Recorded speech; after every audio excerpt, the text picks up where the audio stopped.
counsel, member of the jury, may it please the court. The only trick that Kosak mastered was the illusion of control.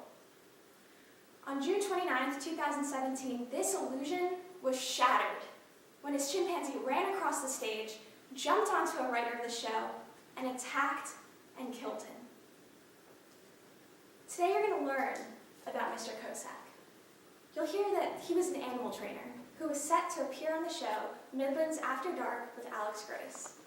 He was going to bring his chimpanzee Elias, and they were to do a bit where it would appear like there was a fake interview between the chimpanzee and the host of the show, Alex Grace.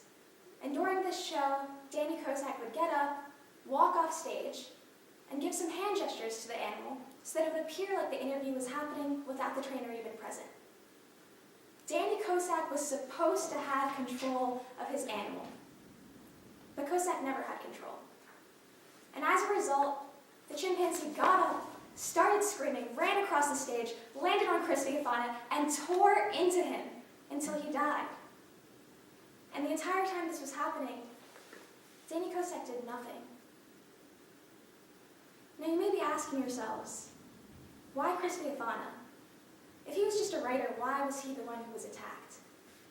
And unfortunately, neither side of today's case will be able to answer that for you. But what the plaintiff will be able to show is that it was the lack of control on Danny Kosak that led to this attack. The plaintiff is bringing a claim of negligence on the defense. We need to show to you that Danny Kosak acted in a way that a reasonable person, under the same exact circumstances, would not have. Now, as you may know, there are 4 elements of negligence. However, a pretrial ruling already established 2 of these. What we need to show to you today is that there was 1, a breach of duty, and that 2, this breach was the direct and proximate cause of the damages ensued that day. In other words, we need to show to you that it was Danny Kosak's lack of control that day that led to this attack. Now, the defense is going to try to assure you that it was the negligence of my client, MTS, that led to this attack. They're bringing their own counterclaim today.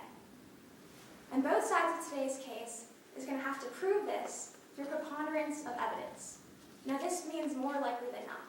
And as the jury, at the end of today's trial, you're going to have to ask yourself, who was more negligent? And whichever side you seem to find a little more negligent, just a slight tipping of the scale, you must then find liable. We're going to prove to you today that the defense will not be able to uphold their burden. They will not be able to show that MTS was negligent, and we'll show this to you through witness testimony, starting with Mr. Jameson Clark.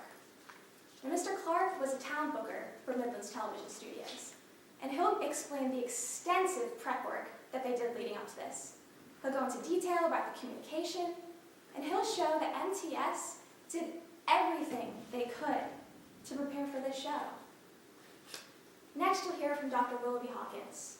Now, Dr. Hawkins is an expert in primate psychology, and she'll explain that Mr. Kosak picked a dangerous animal for this show, and that the training leading up to the show was insufficient to assure that there would be no attack.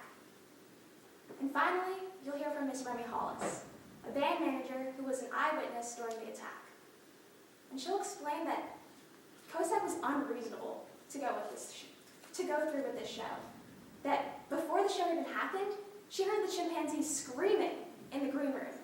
That she heard Danny Kosak admit he had no control and that he had no confidence in Elias's ability to perform that day. She'll go into detail about the attack itself, and she'll explain that the entire time it was happening, Danny Kosak did nothing. Danny Kosak never had control of his animal because the only trick that Kosak mastered was the illusion of having control. And as the plaintiff, we want to ensure that you see through this illusion, that you see that Kosak was never in control. That's why at the end of today's case, my co-counsel Austin Kuntz will come before you and ask you to see through this illusion and find Danny Kosak liable. Thank you. Thank you. All right, now